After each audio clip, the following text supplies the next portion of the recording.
Hello guys, welcome to my YouTube channel. My name is Harjeet Kaur. हम कर रहे थे लूसेंट जी के और उसमें हमारा मिडीवल हिस्ट्री चल रहा है और आज हम शुरू करेंगे मुगल पीरियड से। जो लास्ट हमने करा था दिल्ली सल्तनत की जो लास्ट डायनेस्टी थी, लोधी डायनेस्टी, उसके बाद आए थे बाबर। तो बीच में हमने कुछ रिलीजियस मूवमेंट्स भी पढ़ी थी। तो आज हम मुगल पीरियड से शुरू करेंगे। मुगल पीरियड के जो सबसे पहले रूलर आते हैं वो आते हैं बाबर। बाबर का टाइम पीरियड था 1526 से लेकर 30 तक का। जो बाबर थे उन्होंने इंडिया में मुगल रूल की शुरुआत करी थी 1526 में। जो बाबर थे वो फादर साइड से तो तैमूर के डिसेंडेंट थे और मदर साइड से चंगेज खान के डिसेंडेंट थे। जो बाबर थे उन्होंने इब्राहिम लोदी को हराया था फर्स्ट बैटल ऑफ पानीपत में। ये हमने जब इब्राहिम लोदी के बारे में पढ़ा था तब भी पढ़ा था कि 21 अप्रैल 1526 को फर्स्ट बैटल ऑफ पानीपत हुई थी और उसमें जो बाबर थे उन्होंने इब्राहिम लोदी को हरा दिया था और उनको हराकर उन्होंने फिर शुरू किया था मुगल डायनेस्टी। तब मुगल डायनेस्टी की शुरुआत हुई थी और मुगल डायनेस्टी फिर रही थी ब्रिटिश रूल के आने तक। जब ब्रिटिशर्स इंडिया में आए थे तो उन्होंने आकर मुगल रूल को खत्म करा था।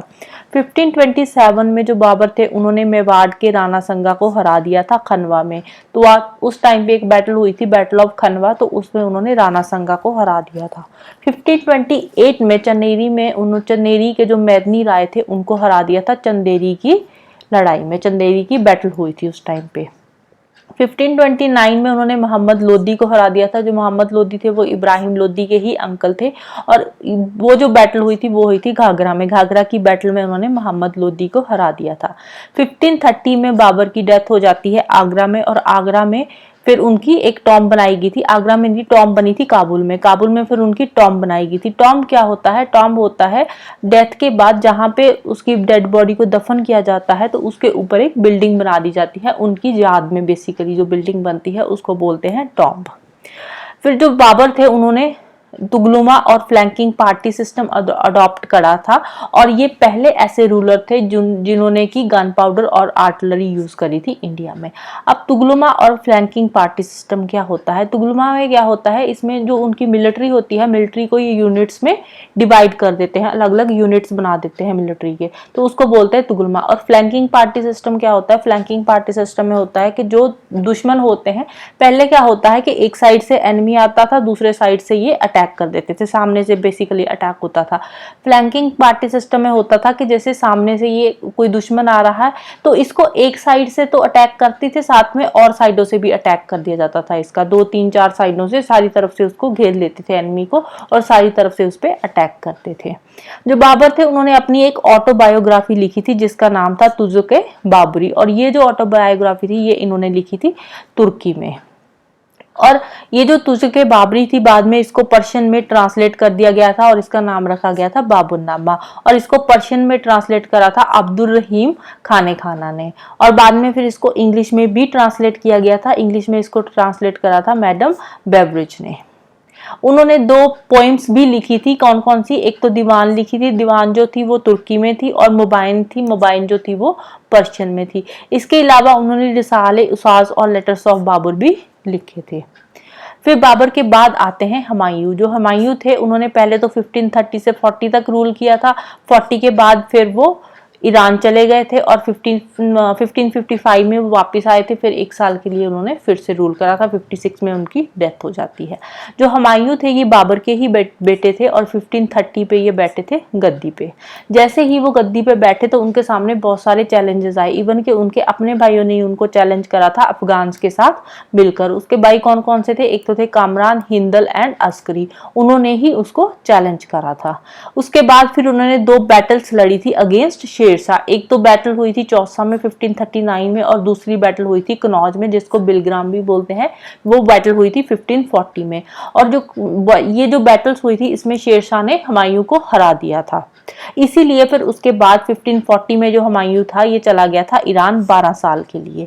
12 साल के बाद फिर जब शेरशाह की डेथ होती है उसके बाद फिर हुमायूं वापस इंडिया में आता है 1555 में। फिर इंडिया में आकर उस टाइम पे जो अफगान और उसके भाई वगैरह थे उन सबको ये हरा देता है और फिर से इंडिया में गद्दी पे आकर बैठ जाता है, इंडिया का रूलर बन जाता है। फिर 1556 में इसकी डेथ हो जाती है। लाइब्रेरी में ये स्टेयर्स चढ़ रहे होते हैं, सीढ़ियां चढ़ रहे होते हैं, तो वहीं पे इनकी मौत हो जाती है दीन पनाह में। और फिर इनको दिल्ली लाया जाता है और दिल्ली में लाकर उनको दफन कर दिया जाता है। इनकी जो सिस्टर थी गुलबदन बेगम, उन्होंने इसकी बायोग्राफी लिखी थी हुमायूं की, जिसका नाम था हुमायूं नामा। इन्होंने दिल्ली में दीन पनाह को अपनी सेकंड कैपिटल भी बनाया था। फिर अब जो बीच वाला टाइम पीरियड बचा था 1540 से लेकर 1555 तक का, इस टाइम पीरियड में रूल करा था शेरशाह सूरी में। और इन्होंने जो एम्पायर बनाया था उसका नाम था सूर एम्पायर, और सेकंड अफगान एम्पायर भी इसको बोलते थे। जो शेरशाह थे ये हसन खान के बेटे थे। जो हसन खान थे वो सासाराम के जागीरदार थे। इब्राहिम लोदी ने क्या किया था, इब्राहिम लोदी ने अपने जो फादर की जागीर थी वो इनको दे रखी थी। 1527-28 में शेरशाह ने बाबर की सर्विसेज को ज्वाइन करा था और फिर वहां से ये साउथ बिहार में आ गए थे एज ए डिप्टी गवर्नर। वहां पे आकर ये जो बहर खान लोहानी थे, बहर खान लोहानी के जो बेटे थे जलालुद्दीन खान लोहानी, जलालुद्दीन खान लोहानी जो थे ना उस टाइम पे वो माइनर किंग थे, अभी छोटे थे, इसीलिए ये उनके वहां पे गार्डियन बन गए थे पहले शेरशाह।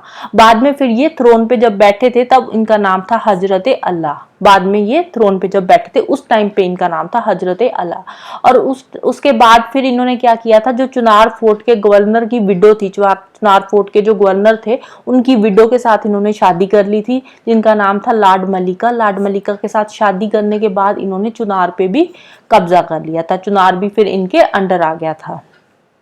1539 में इन्होंने हुमायूं को हराया था बैटल ऑफ चौसा में, और उस टाइम पे इनको मिला था शेरशाह का टाइटल एज अ एम्परर।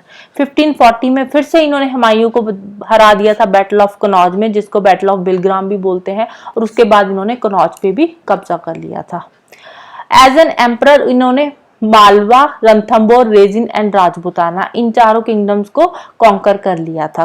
और मारवाड़, चित्तौड़ एंड कलिंजर को, इन ये जो 3 किंगडम्स है इनको इन्होंने अनेक्स कर लिया था। अब बात आती है कॉन्कर और अनेक्सेशन में फर्क क्या होता है। कॉन्कर होता है कि उनकी मिलिट्री को इन्होंने अपने कब्जे में कर लिया था। अनेक्सेशन का मतलब होता है कि पूरे के पूरे किंगडम को ही इन्होंने अपने कब्जे में कर लिया था। बाद में 1545 में इनकी डेथ हो जाती है, जबकि ये कलिंजार में कॉन्कर कर रहे होते थे। कलिंजार को कॉन्कर करने के टाइम पे इनकी डेथ हो जाती है। अब इन्होंने 5 साल के लिए राज करा था इंडिया में। इन 5 सालों में इन्होंने एक ब्रिलियंट एडमिनिस्ट्रेशन सेटअप कर दिया था। यहाँ पे एक ब्रिलियंट एडमिनिस्ट्रेशन जो था वो इंट्रोड्यूस करा था इंडिया में, और सबसे बेस्ट लैंड रेवेन्यू पॉलिसी इन्होंने ही इंट्रोड्यूस करी थी। इसके अलावा और भी इन्होंने बहुत सारे काम करे थे हमारे इंडिया की इकोनॉमिक कंडीशंस को इम्प्रूव करने के लिए। इन्होंने कुछ कॉइन्स भी इशू करे थे जिनको बोलते थे रुपया, और इन्होंने स्टैंडर्ड वेट्स एंड मेजर्स भी फिक्स कर दिए थे ऑल ओवर एम्पायर में। जहां पे इनका राज था अपने सारे एम्पायर में इन्होंने standard weights and measures fix कर रखे थे। अपनी कम्युनिकेशंस को इम्प्रूव करने के लिए इन्होंने बहुत सारे हाईवेज बनाए थे। बेसिकली जो जीटी रोड है, ग्रैंड ट्रंक रोड है, वो इन्होंने ही बनाया था। और उस टाइम पे ये जो जीटी रोड था ये कैलकाटा को पेशावर के साथ जोड़ता था। कैलकाटा और पेशावर के बीच वाला जो रोड था उसको बोलते थे जीटी रोड, और वो शेरशाह सूरी ने ही बनाया था। और इसके अलावा अपने एम्पायर में इन्होंने अलग अलग जगह पे कैंटोनमेंट सेटअप कर रखे थे। कैंटोनमेंट क्या होता है, मिलिट्री एरिया होता है, और उनको जो कैंटोनमेंट बना रखे थे उनकी देखभाल करने के लिए, उनको देखने के लिए इन्होंने स्ट्रॉन्ग गैरिसन भी अपॉइंट कर रखे थे। बहुत सारे ऑफिसर्स जो थे वहां पे इन्होंने पोस्ट कर रखे थे कैंटोनमेंट एरियाज में। इसके अलावा इन्होंने जो लोकल क्राइम्स होते थे, लोकल क्राइम्स का काम लोकल लोगों को ही दे रखा था। उसकी जो रिस्पॉन्सिबिलिटी होती थी वो लोकल ही होती थी, और जिसके पास इसकी रिस्पॉन्सिबिलिटी होती थी उसको बोलते थे मुकद्दम्स।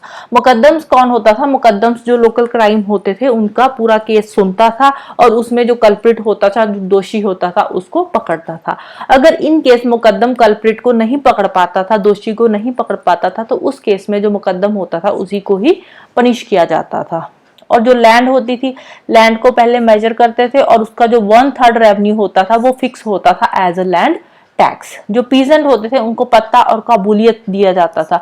पत्ता और कबूलियत क्या होता है, पत्ता और कबूलियत होता है काइंड ऑफ एक लैंड उनको दी जाती थी, फिक्स लैंड दी जाती थी पीजेंट्स को, और जितनी लैंड दी जाती थी उसी के बेसिस पे पीजेंट्स के जो टैक्सेस और राइट्स वगैरह होते थे वो फिक्स किए जाते थे। और इस टाइम पे जमींदार सिस्टम जो था वो इन्होंने बिल्कुल ही खत्म कर दिया था। जो टैक्सेस होते थे वो डायरेक्टली कलेक्ट किए जाते थे, जमींदार बीच में इन्होंने खत्म ही कर दिए थे। दिल्ली में इन्होंने पुराना किला बनवाया था और सासाराम में इनको बरी कर दिया गया था। मतलब कि जो सासाराम था, सासाराम में जब इनकी डेथ हुई थी तो इनकी डेड बॉडी को वहीं पे दफन किया गया था, सासाराम में ही। शेरशाह के बाद आए थे इस्लाम शाह। इस्लाम शाह 1545 से लेकर 55 तक इन्होंने रूल करा था। इस्लाम शाह के बाद आए थे मोहम्मद आदिल शाह। मोहम्मद आदिल शाह ने भी 1 साल तक ही रूल करा था और उसके बाद फिर से वापस से हुमायूं ईरान से वापस आ गए थे और इंडिया में फिर से वही रूल करने लगे थे, right. So this is the end of this lecture. Next हम शुरू करेंगे नेक्स्ट रूलर अकबर से, राइट। तो जाने से पहले वीडियो को लाइक कर देना, शेयर कर देना और चैनल को सब्सक्राइब कर लेना। Thank you, bye bye and have a nice day.